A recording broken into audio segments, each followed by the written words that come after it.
அனைவருக்கும் வணக்கம். இன்றைக்கி நம்ம சேனலில் வந்து 3ஆம் பருவ தொகுத்தறிவு தேர்வு 6ஆம் வகுப்பு அறிவியல் வினாத்தாளையும் அதுக்கு விடை குறிப்பையும் பார்ப்போம். 1 ஊசி, 2 திசையை, 3 காட்சி வடித்தல், 4 கார்பாலிக் அமிலம், 5 ஸ்டார்ச்சில், 6 தாவரங்கள், 7 நீர் மாசுபாடு, 8 வேம்பு, 9 ஆலமரம், 10 ஆண்ட்ராய்டு.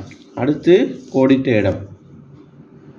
1 இரு துருவங்கள், 2 ஆவியாதல், 3 இயற்கை உரம், 4 மீண்டும் பயன்படுத்துதல், 5 பருத்தி. சரியா தவறா? 16 தவறு, 17 சரி. 16 வந்து காந்த பொருள் இல்லை வரும். 18 ஜிப்சத்துக்கு பதிலாக எப்சம் வரும், தவறு. 19 சரி, 20 சரி. அடுத்து பொறுத்துக.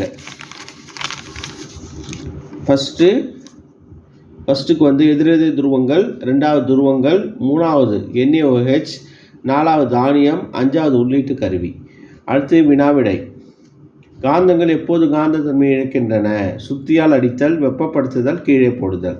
அடுத்து பொருத்தமில்லாத ஒன்று ரப்பர் குழாய். அடுத்து நீர் பனிக்கட்டியாக காணப்படும் இடங்கள் பனிப்பாறை, துருவங்கள். அதுக்கப்புறம் இந்தியா ஒப்புமை தருக. நிலத்தடி நீர் கிணறு, மண்புழு உரம், இயற்கை உரம். அடுத்து பாரிசாந்தின் பயன்கள், அப்புறம் உணவு சங்கிலி முக்கியத்துவம், அப்புறம் சரியான உணவு சங்கிலியை உருவாக்கு. ஃபஸ்ட்டு கேரட், முயல், பாம்பு, கழுகு. அப்புறம் ஆல்கா, பூச்சி, மீன், மனிதன். நீ வசிக்கும் பகுதியில் 3 மருத்துவ தாவரங்கள், துளசி, வேம்பு, கீழா நெல்லி, அப்புறம் கற்பூரவள்ளி, அதையெல்லாம். மக்காச்சோளம். அடுத்து 36 மக்காச்சோளம் தானியம், ரோஜா அத்தர் சென்ட் தயாரிக்க பயன்படுது.